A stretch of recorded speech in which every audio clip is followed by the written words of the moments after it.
Hi Flosstube and Instagram friends. My name's Kim and this is Flosstube number 13. If you'd like to follow me on Instagram, I'm kgoldman63 on Instagram. So welcome back. I have a fair bit to share with you again today. I have my big finish, I have several new starts, and progress on one of my whips. Lots of good stitchy chit chat. So let's go ahead and get started. First of all, I do want to make one clarification. If you follow Nicola Parkman at Hands Across the Sea Samplers, and either on Facebook or her latest Flosstube video, she has a new release, and she mentions that it was stitched by the Contented Stitcher. And I just wanted to clarify that I am not that stitcher. I do stitch Hands Across the Sea Samplers, but they're all just for my own enjoyment. So I'm sorry for that confusion. Next, I have several floss tubers that I want to shout out, and I really could ooh and ah and gush over each and every one of these ladies. I do hope, as always, that you'll go over there and check out their channels and tell them I said hi. So first we have Amanda at Birch and Lily. Hi, Amanda. So Amanda is a very prolific knitter as well as cross stitcher, and she's actually a knit designer. I'm sure many of you who do knit are probably already familiar with her from her knitting. It's actually probably easier for me to tell you things that she doesn't cross stitch. Designers she might not cross stitch because she has quite a large variety. And if you follow some of her most recent videos, you'll get to enjoy her stitching A Savior's Praise. And she just had a big Plum Street finish. I don't think it was Seeking Refuge. It was the other one with all the sheep on the hill and the big house. And anyway, it's spectacular. So I really think that you will enjoy Amanda. Next, we have Jennifer at Stitching in the Bluegrass. Jennifer has several, hi Jennifer, Jennifer has several videos out, quite a few. And again, sometimes I just wonder where I've been and how I've missed someone as lovely as Jennifer. She just actually put a latest video up just yesterday that I was literally sitting and stitching and it popped up and said she had a new video, and so that was quite lovely. It looks like she just recently has been bitten by the sampler bug because she bought Jane Penderleith as one of the new Expo releases, and she was super excited about stitching her. So I'm excited to follow your progress, Jennifer, and yes, that one is on my list as well at some point. Then we have Mandy, Missouri Stitcher, and I actually heard about Mandy from Jennifer when she mentioned her on a couple of videos ago. Mandy is absolutely lovely. Her videos are actually done vlog style, so she encompasses the entire month stitching in one video. She has fabulous finishes, and I think she's very, if she stitches something and when she's done stitching it, she immediately finishes it. So I admire that about her, and I need to take a page from her book and start doing that. Mandy also stitched Kringles, and she found an $8 thrift store gold ornate frame. It's glorious, and Kringles fit in there perfectly. So anyway, I know that you will enjoy everything that Mandy has to share with us. Okay, so I guess next we can start talking about my stitching, my finishes. So Smith Sampler, obviously, let me say first, okay, I did not know I was going to finish Smith. I just keep thinking I keep seeing people post it. And you know who it was? This is who it was. No, it wasn't. That's the other one I'm going to share with you in a minute. Never mind. Smith Sampler is just one that people just keep showing on Instagram, and I was stitching on something else, and Smith started, kind of tugging on the back of my brain thinking, you could do some more border stitching. I think you could do some more border stitching. And so I pulled it out, and I just had this portion of the border left to stitch. And then of course the motifs on this side. So when I pulled it out, I guess I'm going to pull it and get it a little bit closer for you to see. When I pulled it out and I started on the border, I just kept going, and I was just thrilled and over the moon excited that I actually finished. Let me see if I can go ahead and do a nice close scan of Smith for you. So this is again the 46 count Confederate Gray by Weeks Dye Works with the Zweigart base, stitched with all the called for silks. So one strand over 2 linen threads. This frame was one that I picked up on my recent trip to Arizona that I just told you about last time at the antique mall for $5. There was nothing in it. It was just the frame with a piece of cardboard or something in the back. And when I finished Smith and took a quick measure of it, I started running around my frames kind of looking for one to see if I had one that would fit. And it was like, oh my gosh, this fits perfectly. So I am really, really happy. Now Smith is going to hang there. I've moved things around on my wall because I had some recent finishes. And Smith sampler, now this is by the Scarlet House, by the way. Smith sampler will actually hang right here in this portion. And I just put a few things there so I didn't have a nice big blank space. And you can see Isabella Johnstone. I actually reframed her yet again. This is the third frame I've had Isabella in, but I think she looks pretty good in there. So I meant to mention last time, you know, when I did a quick tour of the wall, which like I've said now has been moved around to make room for new finishes. Everything that you see on the wall is a thrift store frame.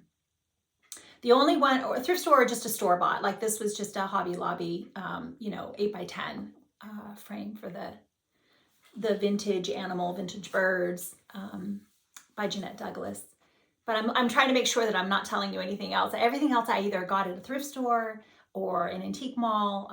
It might have had something in there, some decor piece, a picture, something that I had to take out, you know, remove and just pop my stitching in. So, okay, so that is Smith sampler. And you know the fun thing, okay, so the chart, I saw this hanging on the wall at the attic, and that was what sealed the deal for me because I had been really hesitant because of the border.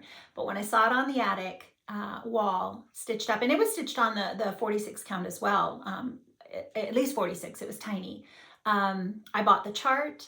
And then when I took a trip to Needle in the Haystack up in Northern California, I was ready to, and I got the Confederate Gray, the 46 count at the attic as well. Jean had worked her wiles and had me try the higher count fabric, which I love. I did love that this came out as tiny as it is, but I bought the silks at Needle in a Haystack up in, I think it's Alameda in Northern California. And anyway, so I'm just obviously super excited to have that finished. Okay, so let's see what we've got next. There's no particular order here. I'm just trying to see, okay, I'm gonna pick this one next because it's on top. So this was something that I made some progress on. Pardon me while I set this down here. I made my current whip that I made some progress on. Again, I really would like to have this finished. And I kept seeing Amy. Hi, Amy. Amy Loves Toads keeps showing this on her current floss tubes. And Elizabeth Ann Can Stitch finished this and beautifully framed it. And I have just really been wanting to, I'd like to finish it, obviously, and get it on my wall as soon as possible. So here is my progress.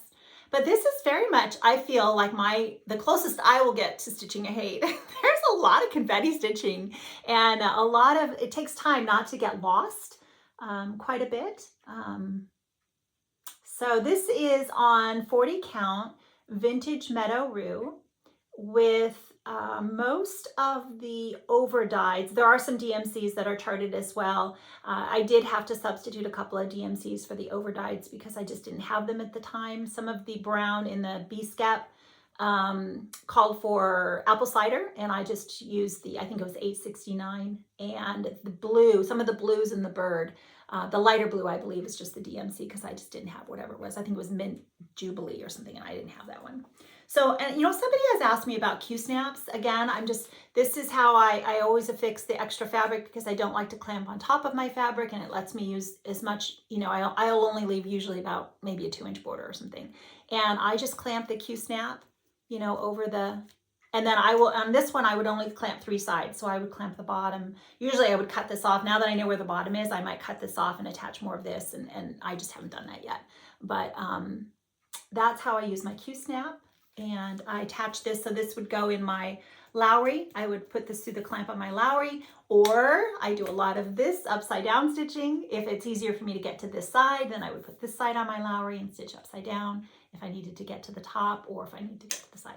So I hope that clarifies how I use my Lowry and my Q-snap. Okay, so I think I told you everything about, right? I think I did. All right, so next, now I'm going to show, okay, so this was another, obviously my notes are not in very good order today. Today I'm going to share this is part of a SAL. So this is the Strawberry Pickin 21 SAL, Merritt Crawford at Just Because Buzz, and Kathleen at Situation Normal started this Strawberry SAL, and so I decided to stitch. I'd been wanting to stitch it for a really long time, and it was a really good opportunity to get a start, as a lot of people have chosen this one. Actually, I think Kathleen chose this one as her start. Now, I had some leftover the 46 count Confederate gray, and I decided I would give this a whirl. I think the chart actually calls for Confederate gray, but more in, I don't know if it was 32 or something. But I decided, and I did have a bigger piece of this, but I thought, you know what, I'd like to save that for, you know, a sampler or something. And so I'm really tight on my margins on this. And I'm sure it'll be all right because I'll just stick it in a frame and pardon all the loose threads. So this is actually 46 count. So I'm using one strand of the called for overdyes over 2 linen threads. And I will tell you, now this is not something I am recommending, because I have no idea, pardon my reach again, I have no idea. I asked my husband, who likes to go to the farmer's market and buy the honey, the local honey from the farmer's market. I asked him if they sold beeswax and if he would pick me up, he would pick me up some beeswax. And he did. This is what he got. It was just a couple of dollars. And because this is 46 count and I'm not using silk, I'm just using the cotton overdyes, it's definitely a tight fit to get, you know, those flosses through the 46 count, not using, you know, Swassarfine or the thinner type silk. So I just decided I would give it a whirl, and I'm just coating my threads in some of the beeswax. It helps it make them slide through a little bit nicer. And I don't mind. I don't know if you can tell. I think that actually looks pretty good. I didn't change any of the colors. I know a lot of people are lightening up the, oh, as a matter of fact, Elizabeth Ann Stitch, she's stitching this and she's lightening up her bricks. And so, and I know she'd be happy to share her conversion, I think, when she's decided if you like that better. So, okay, I think that is everything on that. So then let me see if I've got another, what's on top here. Okay, so this is the next one on top. So we're going to do this one next. So Winter Rose Manor. Now this is the one I was thinking about. I obviously, you know, a lot of people are stitching this or have completed this. And it was in my stash, it was on the list, but the one who threw me over the edge was my friend Eva. Hi, Eva. Mom and her car. I've mentioned her before, as she has a relatively new floss tuber, and I just kept seeing her show it. She had just started it. I think she stitched all the border. And I think it was just like, well, she's only just started it. Maybe I feel like, you know, I can stitch it along with her, and just started as well. I'm trying to fold it up a little bit here to show you. So this is, I'm not sure if you can get a good feel for the fabric. This is 40 count Vintage Flagstone by Lakeside Linens. And I am using the same Meredith's pink that, so Celeste Creates, hi Celeste, has used this pink. I think a number of people have changed it. I think Eva, they had substituted this out for the conch, which is exactly how it's pronounced. I had to look it up because I was pronouncing it the way it's spelled, which I was like, how is that? Everybody's, you know, not sure how that's pronounced. So anyway, I did a Google search and it's conch. But I'm not using that. I'm using Meredith's pink. And I actually changed out the green portion here on the border to Attic Tea, which is a silk floss. I just had some, and I don't remember if it called for Oscar. I think that might have been.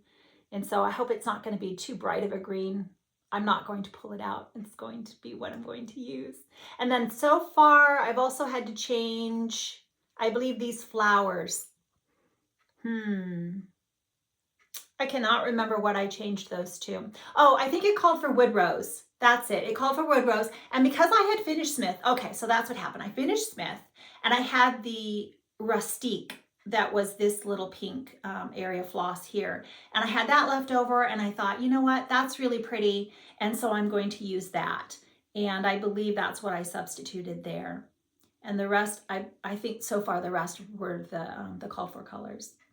So now in addition to Eva, I know just recently, Catherine Adrian, hi Catherine, Stitching in Costume, she has a floss tube. She acquired the pattern, and I know that I think she's on the fence, and I think we might be able to just push her over to start it as well as Barbara Raspberry Stitcher. She's stitching it currently too.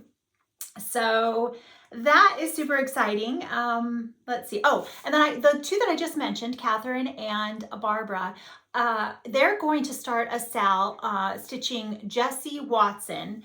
And I can't remember if it was just called, it might have been called Jessie Watson Autism SAL because they're Autism Month, and just if you go watch Raspberry Stitcher, her latest video, she really explains more about why this is important. It's important to all of us, but why it's important and more personal to her, and how she decided to start the SAL. And if you have that chart, then I hope that you'll stitch it with them and post to the hashtag. Okay, so next we have another new start. I don't know, I wasn't doing March Madness. It's not May, but somehow I think I finally just, all of these things were easier to just start and get kitted up, and then I can pull them out, and I don't enjoy the kitting up process. So I think it'll be much easier for me to just go and pull something out, throw it on the Q-snap, than it would be to have to go through the process of, finding flosses and fabric and making all those terribly hard decisions. So this next one, oh, let me see. Hold on. I got to get the chart for you. So this next one is Viola Martini by GGR. And this was one that I definitely was inspired by Michelle, the Striped Rose. Hi, Michelle. And Laura, the Cereal Starter. Hi, Laura.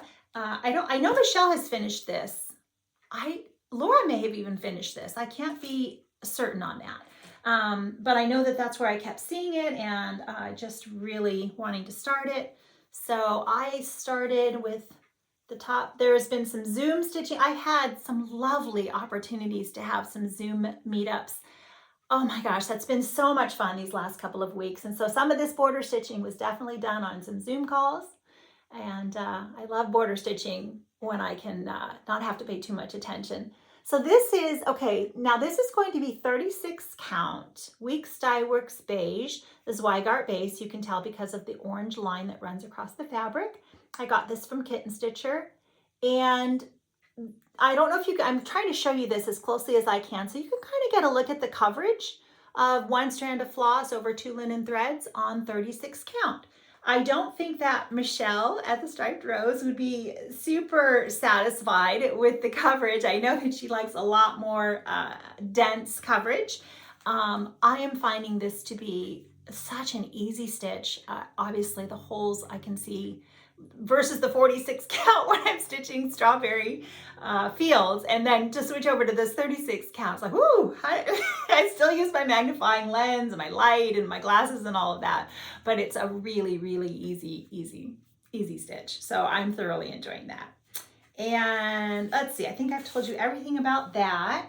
Okay, so next we have this is the one I actually think I started first after we were last together.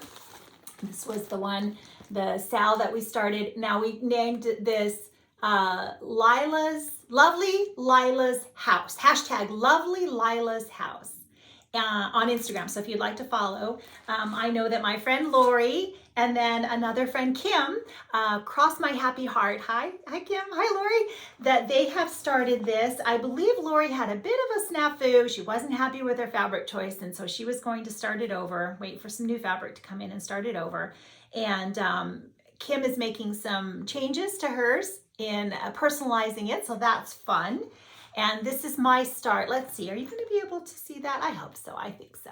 I'm going to hold it nice and close for you. This is 36 count dark cobblestone, which is also by Zweigart. And I am stitching with Jean's conversion at the attic. Hi, Jean. Mostly. There are a couple of things that were inspired by Jean's choices of flosses, but I actually didn't use the exact ones that she chose. And overall, though, I think the majority of this is Jean's conversion, so I won't be able to share any of that with you. the fabric is my choice. She didn't have the fabric that Jean stitched it on at the time because she stitched this a while ago. She said it's no longer available, and I just chose a darker fabric that was inspired by Jean's choice. It's probably not quite as green, I think, as the one that Jean has. But so this is one floss over 2 linen threads. And I really tried to be strategic in where I got the darker portions of the floss. I tried to copy Jean's. She has the model, and I took a picture of that, and so that I could kind of, kind of like try to copy her shading, and she's a master, so there's no sense in messing with perfection. So I've just been really, really loving this one, and I will be getting back to that soon, very soon. Okay, let me get myself situated here and see what I have left to share with you. I think that's everything on that. Yes. All right, let me set some things aside and let's see what else we have to talk about. Okay, so there's a couple more SALs starting up, and yes, let me find this next one. Okay, so this is going to be a SAL with Nicola at Bumble Stitches. And I know that many of you are following her. Oh goodness, I've gotten myself all kerfuffled here. Where's my, hold on, because I know it's important. So it's called Pocket Full of Posies. And it is, and if I can't find my sheet, I might have to tell you next time. But that's the name. It's going to be hashtag Pocket Full of Posies. Here it is. Okay, found it. And this is, like I said, Nicola at Bumble Stitches is going to be starting this one on April 1st. And I believe the idea is just to stitch anything with a flower. Okay, so I'm going to show you this one for, I think this is probably the 4th time that I'm going to show you this chart, and I haven't started it yet. But this is definitely one that I think falls within that category of flowers. So that's going to be one that I'm going to start. And if you watch Nicola, she did even just a really short video that describes the SAL. And she's going to start one a week for the month of April. So she'll have 4 total. And I'm going to start that one. And then I'm also going to start this one as another one, Beatty's Garden by Plum Street Samplers. This is one that I saw stitched up on the wall at the attic, and I had never seen it before, and I thought, oh, I really enjoyed that. So I haven't done anything in the way of picking out fabric or flosses or anything for that one yet, but I am excited for that one. And then I have another note about that in a minute, really quickly. But the next SAL, and I don't know that there's a hashtag for this yet, but this is my friend Amanda, and I just almost drew a total blank. Hold on. Alba Stitcher. Whew. Hi, Amanda.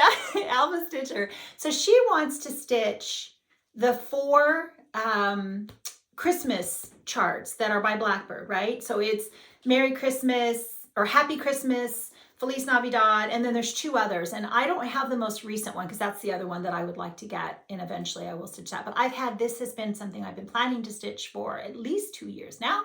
So I thought this would be perfect opportunity to start at that time. And I think, again, I think Amanda's going to stitch 1 chart each week. But go and check out her latest Flosstube because she'll give you all the fun details about that one. So I'm on board for that one. And I still don't have, I know that there's going to be another Blackbird SAL starting up, but I don't have any details on that yet. So if you guys know, maybe leave me a note in the comments. I'm sure I'll find out about it soon. Okay, so then, a couple more things. Some people left some comments on my last video, and I wanted to just give a little, address a few of those things. So Lisa Kirk, hi Lisa. Lisa mentioned that she loved the way that I find the thrift store frames. And so she says, I've started carrying a small tape measure in case I come across a frame. Yes, it's exactly what I do, Lisa. I love that idea. And then Tam Savage, hi Tam. So Tam mentioned that she has a large band sampler that she was stitching that had 2 more rows before she got to the border. And she really didn't feel that those rows made a much of an impact on the total design. And so she was inspired to go ahead and leave them off. And she said, once I did that and made that decision, I didn't look back. And I was like, that was fun. Thanks for sharing that, Tam. Then we also have, okay, that was the other thing I meant to talk about. So Joe Kramer, and that's just J-O. And I didn't make a thing. Joe mentioned that she has a floss tube called Joe's Country Junction. And I actually did go and watch and subscribe to her, and she's lovely. I think there was only one like recent video that she started devoting to cross stitch. So I'm excited to see her put out more, but she had asked me specifically to talk a little bit more about the summer schoolhouse. I'm sorry, I did not realize that these charts were hard to find right now. I hope that anyone interested in stitching this, I know that there are several of you that are searching for these charts. I hope that you are able to find them. She asked me to talk a little bit more about, I don't know, can you see that well enough, Joe? I can't zoom in, but I thought maybe you could screenshot it. I did this on 28 count mushroom Lugana, the 1/1. And I did flip, if you'll notice this house here, I did a reverse image of that house because I wanted it for some reason facing this house, the border. Honestly, I did a lot of cut and paste and fudging. I have mentioned before, please go check out Colorado cross stitcher Sherry. Hi Sherry, because she has stitched this all as one piece as well, and she was far more smart. She was just smarter about the way she went about it.